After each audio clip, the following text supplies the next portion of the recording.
তৎসৎ। ওম তৎসৎ। ওম তৎসৎ। শ্রীমদ্ ভগবদ গীতায় বলেছে যে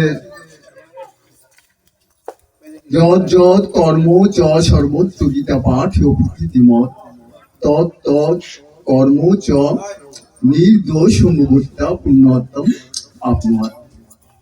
যে সমস্ত কর্ম প্রতিনিয়ত শ্রীমদ্ ভগবদ গীতা পাঠের মধ্য দিয়ে শুরু হয়, সে সমস্ত কর্ম জগতে সম্পূর্ণরূপে নির্দোষ হইয়া পূর্ণ আত্মা লাভ করিয়া থাকে। তো যাই হোক, আজকে আমাদের যে সমস্ত বাচ্চারা আজকে গীতা শিক্ষার প্রতিযোগিতায় অংশগ্রহণ করেছ, তোমাদের গীতার আলোকে ভবিষ্যৎ জীবন আলোকিত হোক এবং এই প্রত্যাশা আশাবাদ রেখে আমি আপনাদের দীর্ঘ জীবন কামনা করছি। আমরা শ্রীমদ্ ভগবদ গীতায় দেখতে পারি যে মৃত্যুকালে ভগবান বলেছে যে মৃত্যুকালে যে ব্যক্তি আমাকে স্মরণ করিতে করিতে দেহ ত্যাগ করে, দেহ অন্তে তিনি আমাকে পানিয়েতে কোনো সংশয় নাই। অন্তকালে চ মামেব শরণমুক্ত কলেবরম য প্রিয়াতি সমদ্ভাবং জাতি নাস্তি অত্র সংশয়। মৃত্যুকালে যে ব্যক্তি আমাকে স্মরণ করিতে করিতে দেহ ত্যাগ করে, দেহ অন্তে তিনি আমাকে পানিয়েতে কোনো সংশয় নাই। তাহলে আমরা মৃত্যুকালে কিভাবে আমরা দেহ ত্যাগ করবো বা প্রস্তুতি নিব আমি আমার মুক্তির জন্য?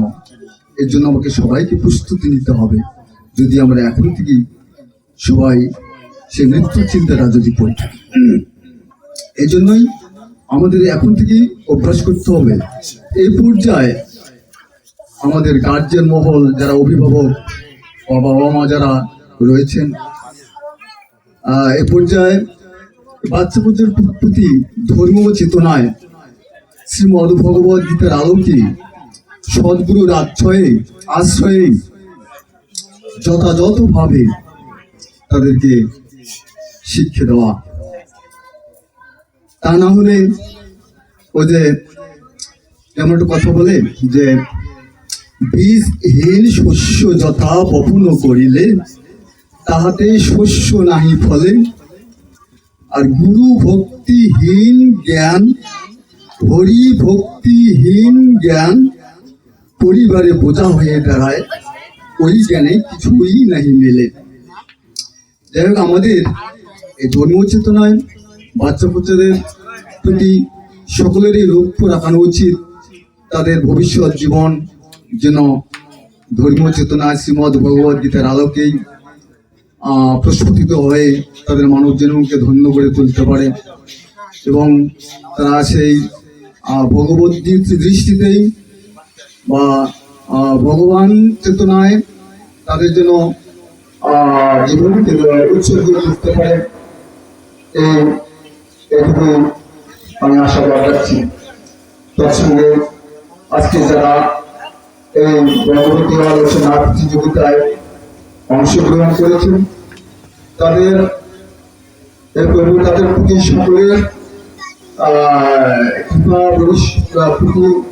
কৃপা পরিশ্রম করুন। তারা যেন যাবতীয় রোগ জ্বালা যন্ত্রণা হয়তো মুক্ত নেয়। এইভাবে তোমার গুণগান নিয়ে, তোমার কর্ম করে, তোমার সেবা নিয়ে যেন তোমাকে প্রাপ্ত হতে পারে। ওম সর্বভৌম সখিনা সর্বেশম সর্বভদ্রাণি পশ্যন্তু মা কস্যে দুঃখ ভাগ হবে। ওম শান্তি, ওম শান্তি, ওম শান্তি।